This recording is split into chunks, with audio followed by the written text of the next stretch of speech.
Team Quana in this bitch. Yeah. You ready? Yeah, I'm ready. You ready, B? Okay.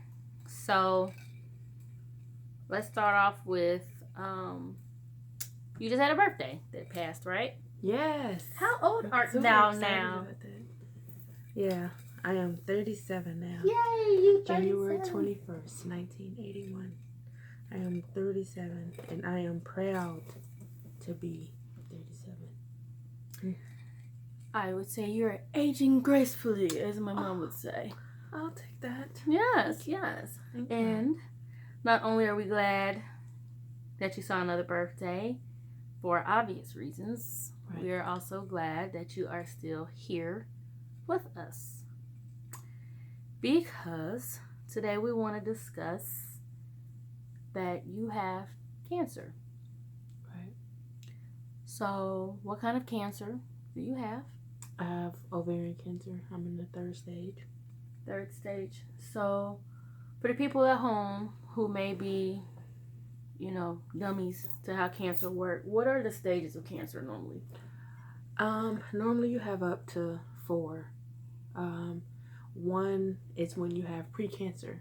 It hasn't turned into cancer, but you have the cells that can mutate into cancer. Okay. And then 2, it's turned into cancer, but it's specific to one spot, which is how they radiate, remove, and that's how they deal with that. Okay. And then you have the third stage where they already try to remove and debulk and take as much cancer out as they could. And then you go through chemo, and then it comes back, but it comes back in different areas. So mine has come back. I did multiple surgeries, 2 big huge surgeries. I did very harsh chemo, 3 different kinds, and those chemos I was probably down to my lowest that I've ever been, and then it came back. I had probably 3 or 4 months of feeling like, yay, you beat it.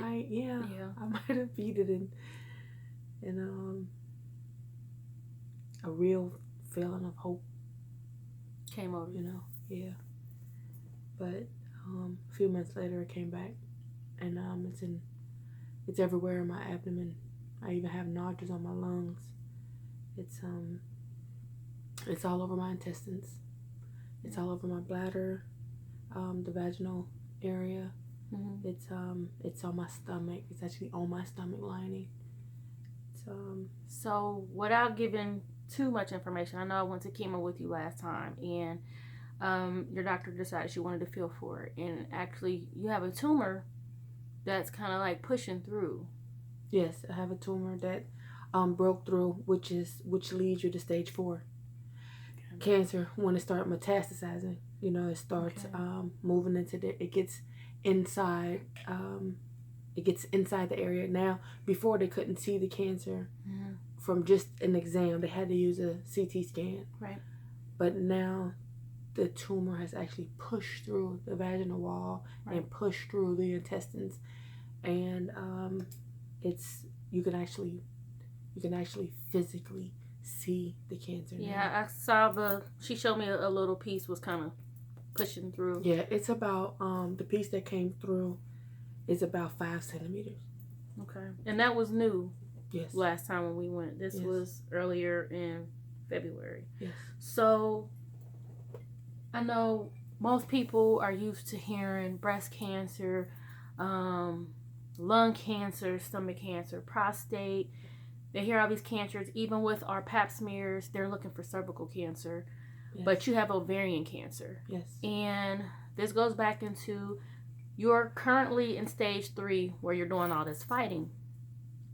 So I think everyone needs to know how it led up to this moment, because right now you're already in stage 3. Right. But this has not only been a fight for a few years, you didn't know for a few years. Correct. And so what year did you actually physically get diagnosed with ovarian cancer? In 2014. Okay. In 2014 I was diagnosed, but I've been having symptoms ever since 2011. Right. So your symptoms started in 2011. And what could you say was your symptoms? What started you feeling like something's not right? As far as 2011, I was just tired for the most part. You know, I've always been an active person. You know, I worked out a lot. I ate good.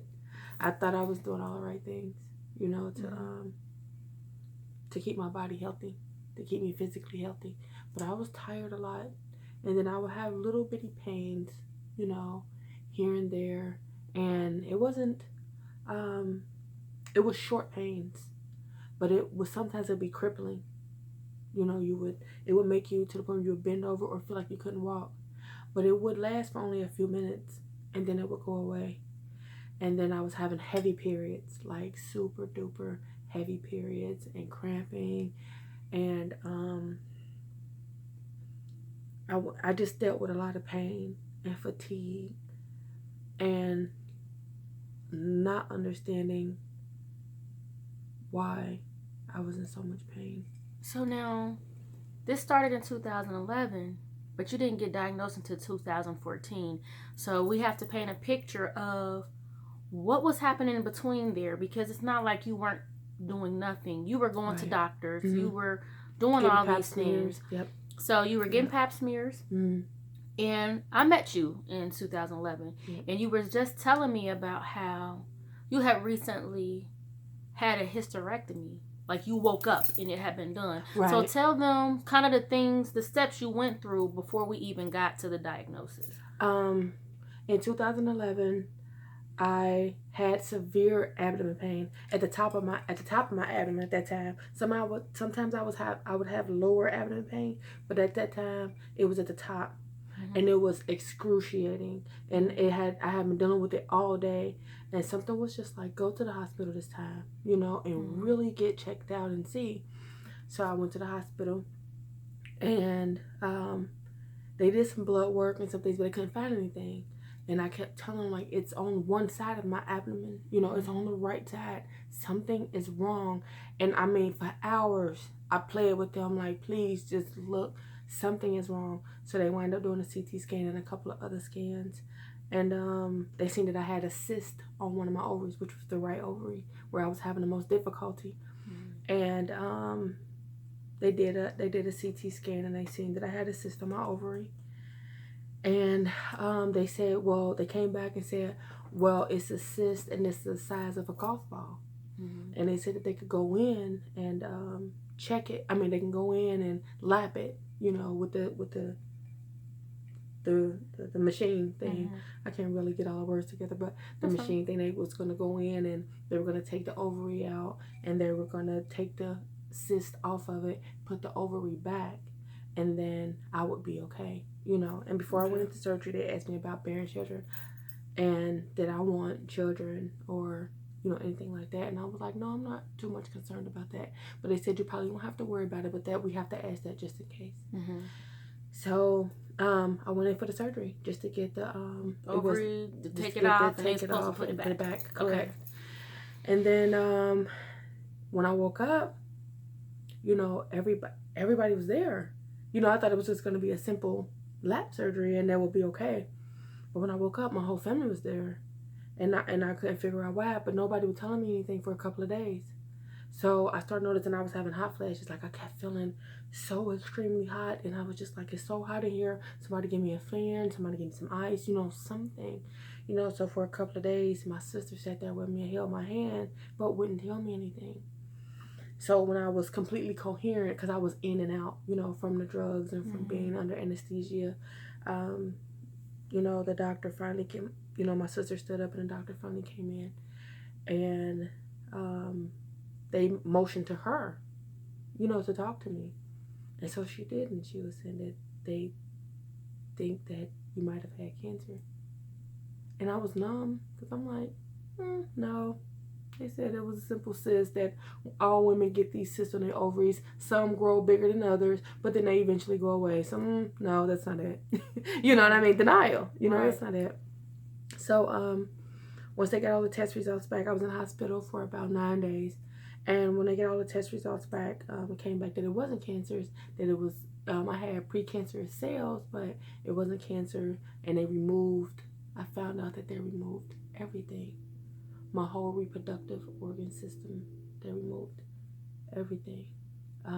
Fallopian tubes, ovaries, cervix, everything. They removed everything. And I didn't want that. I didn't want that because I wasn't worried about having kids, but I didn't know if later on in life I would have decided to have kids. You might have changed your mind. Right. Got married or something. Like, Right. That's what you know. So I was thinking that, but But then they told you they got it all, right? Yeah. They told me that they removed everything and that everything was fine and that I would be okay. So after I got out of the hospital, about a month later, I met with a doctor. And the doctor said that I wouldn't have anything to worry about. That they didn't want to do chemo. They didn't see it necessary to do chemo or anything because they got everything out, with the total hysterectomy.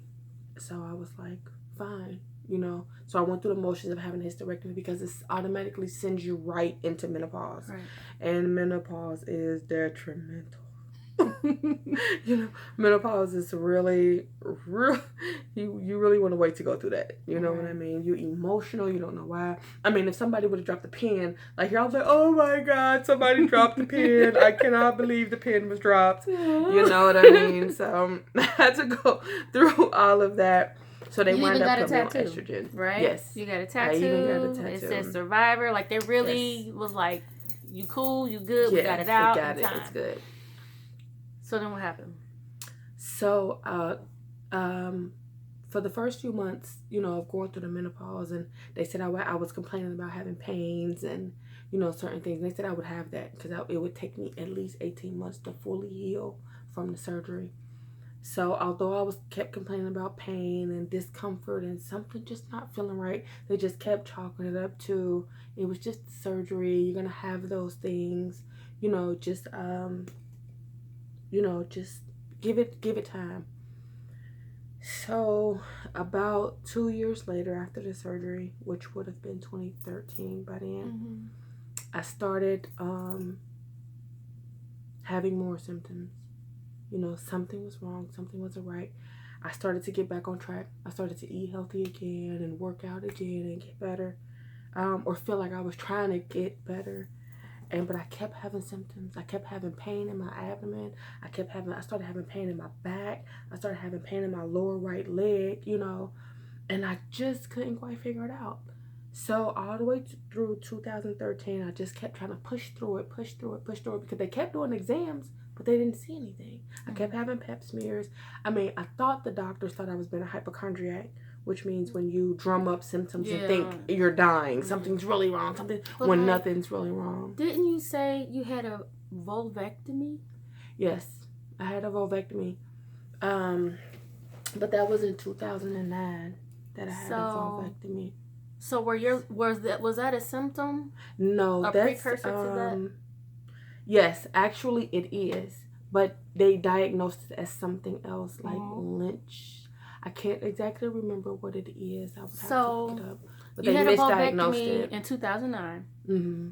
And then you had a total hysterectomy in 2011. So 2009, what was the symptoms? What did it look like for them to misdiagnose whatever they came up with?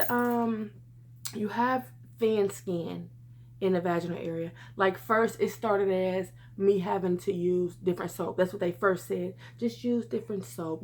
That's when I started using a baby soap, that I use now. So they're like, don't use harsh, clothes washing liquid. Don't put anything with dyes in it or anything. Change your underwear. Wear cotton underwear 100% if you can. Cotton underwear with the white line and not the different colors, and let it breathe. At night, take the underwear off, let it breathe, let your girl breathe. And so I did all this stuff. I changed my clothes washing liquid, I changed my underwear, but I was still having symptoms. And then they I started having thin skin, so they were just like, you have a sensitive vaginal area, And I also had a lot of bacterial vaginosis. People tend to think that's an STD, but it's not. Right. It's not. Every woman in the world had bacterial vaginosis. Yeah, it's not sexually transmitted. Yeah. It's actually It can be from if the guy has a pH balance of just say 7.8 and you have a pH balance of 4, that balance is off, and the bacteria, your bacteria will start saying foreign, foreign, foreign, and it'll start trying to fight off whatever that is, and it'll create too much bacteria. Right. It'll try to create fight it so off. much bacteria to fight it off, which in turn your body reacts to, and now you have bacterial vaginosis. So I kept having a lot of those, but they wind up saying it was it's something that starts with an L. I can't completely remember what it is, but it's Lynch. It's something like that. What it look like? You can have either white spots around the thin skin area. Okay. That's really what it is. It's like it feels thin too. It feels like it's tearing sometimes when you have intercourse. So what is a vulvectomy? What did they do? The thin skin around the vulva, the around the area like this, within the lips. They cut all the area around. They cut all the thin skin around the vulva, and from the vulva all the way to the anus. They cut all that skin out and reattach it. Okay. So, you have stitches from all the way around the vulva, all the way to the anal area. They cut all the thin skin. Yeah, and my sister was having to clean it for me and stuff. So yeah, it was fun. So we got a vulvectomy in 2009. We got a total hysterectomy in 2011.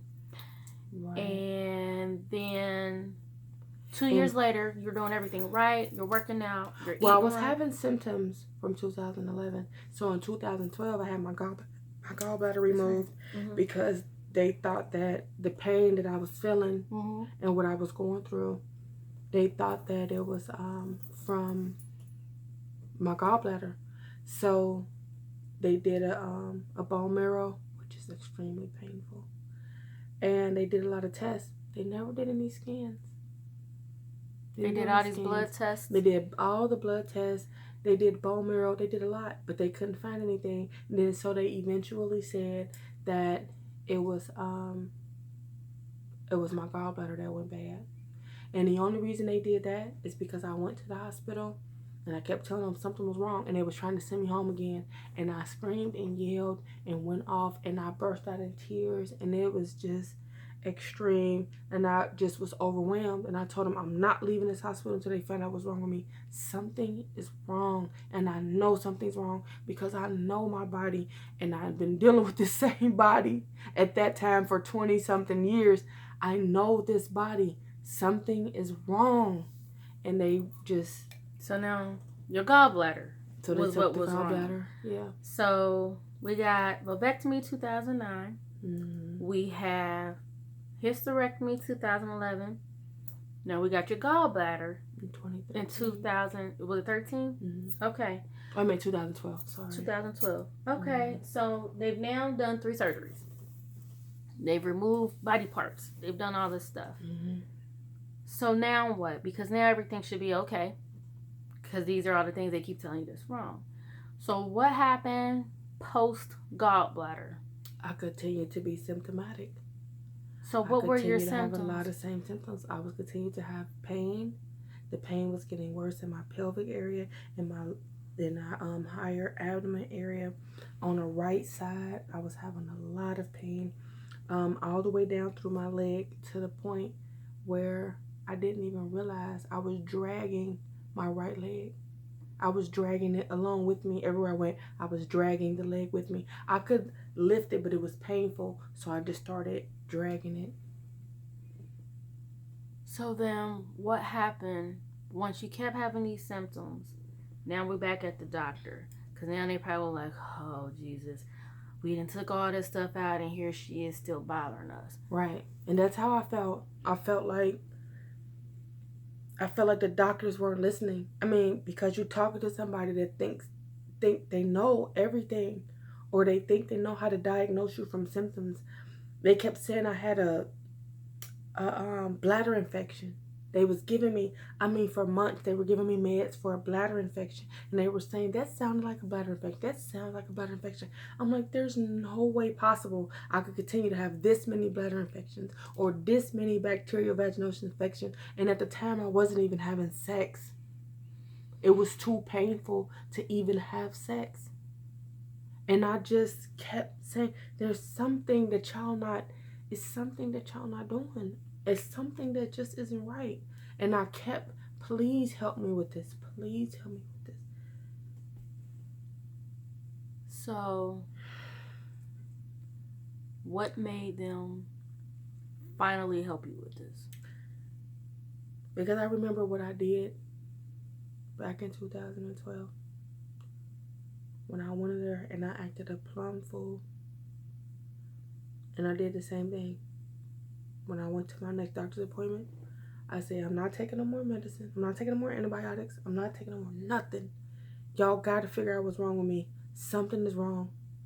Please just help me. I begged them, please just help me. And I know they was looking at me like I was a hypochondriac, but I kept telling them something is wrong. I'm telling you, I begged. And while I was in the hospital, while I was in the doctor's office,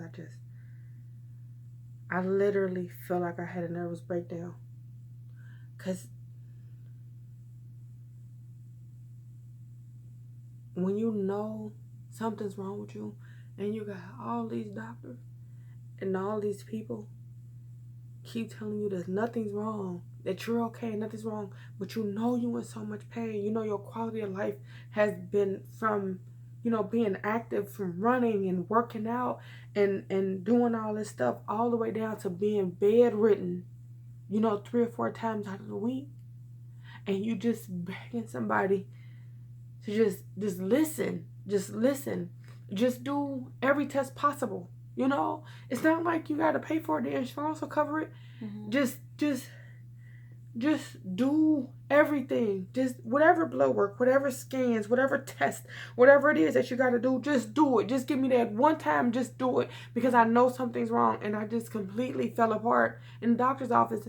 And the doctor was like, we're going to send you to a specialist. And then a week later, I went to a specialist and they did every scan. I had MRIs, I had CT scan, I had PET scans, I had blood work done. They did every test possible. And that's when they found it. And this was a totally different doctor. And the doctor said, you know what? I'm just going to test you for everything. Everything. I'm going to run every single test you could think of. I'm going to do it. And that's how he found it. I went through that for a whole week. I was in the hospital. I went through that they did every test. They did panels where they test you genetically and everything. I did every test possible. And they found it. So when they come back and finally say, you have ovarian cancer, in that moment, how did you feel? I'm sure it was a relief and a dread, because you kept saying it's something else and nobody's listening. It was a relief to know that I know I wasn't wrong. And that's the thing. You can't give up. You can't give up, because these doctors have been given information that's embedded in their heads to think certain symptoms mean certain things. And that's not always how it works. If you know something's wrong, you gotta put it out there that something is wrong. But back to what you asked me, it was a relief, because I knew something was wrong and I wasn't tripping. And I wasn't losing my mind, because you start to think that. And, but at the same time, I was in shock. When you because you haven't been told nothing to worry about, right? From the beginning, they said I wouldn't have to be worried. So I went on with it. Like I didn't have to be worried. So at this appointment, were you by yourself? No, my mom. Not my birth mom, but my mom. My mom was there. So when they came in the room, I could tell.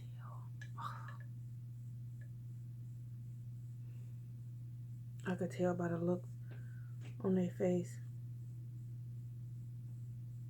That it definitely wasn't good news. And I heard my mom sniffle, which my mom hardly ever cries. My mom's not the sensitive type. She's always been strong, real strong, and I heard her sniffling because she could see it too. And they said that it was definitely cancer. And I was just like, in shock. I didn't cry at first because I didn't really know what to think. You hear cancer and you automatically think death, suffering, pain. You think you lose your hair, you lose your strength, you lose your body, you lose what you know, you lose what you've been given, you lose the things that make you you. And this is 3 years after. 3 long years of being symptomatic. So now they come in, and I'm sure they want to come in, near chariots of fire. Sorry, so we're going to do this. So this is what we need to do. But they didn't. Nope. They didn't. Nope, my doctor didn't. Because it's not a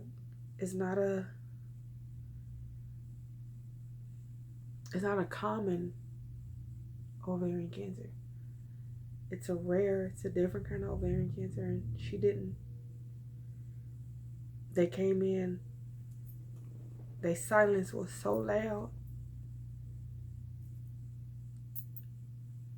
And it just felt like a death sentence. It felt like. What did she say? The doctor said that. She just said, you have cancer. And I'm sorry to tell you, but you have cancer. And I heard my mom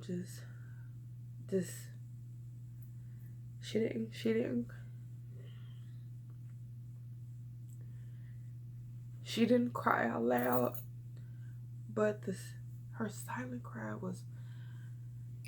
When they say silence is deafening? Mm-hmm. It was probably the loudest thing I ever heard in my life, because I think it's one of the first times that I ever seen my mom cry. And her heart breaking, I could hear my mom's heart break. And her heart.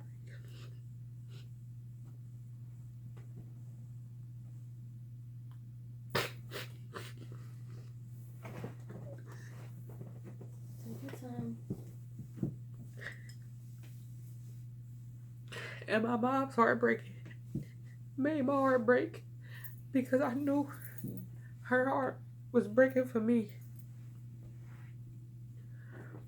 But I wanted to be strong, because my mom was weak, and I've never seen my mom like that. It's okay. So I just was thinking about my mom.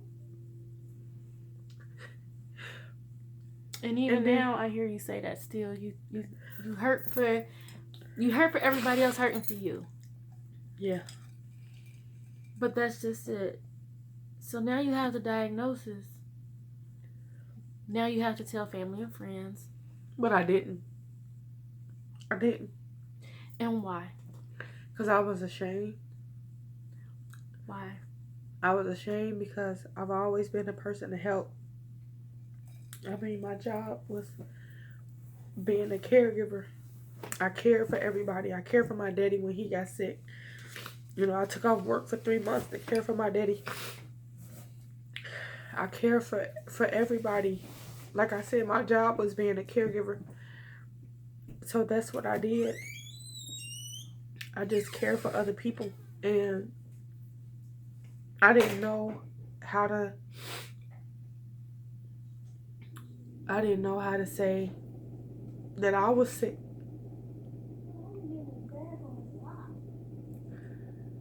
I didn't know how to say. I didn't know how to say that. All I knew at that time about cancer is what I seen on television and how people suffer, and then they suffer through so much and then they die. So I didn't know how to tell people that I was sick, that I would need help, that I wouldn't be able to be there for the people like I've always been there. So I hid it, and I hid it for a long time, and I went through harsh chemos, and I went through losing my hair, and I went through losing my eyelashes, and I went through, looking in the mirror and not even knowing who I am anymore.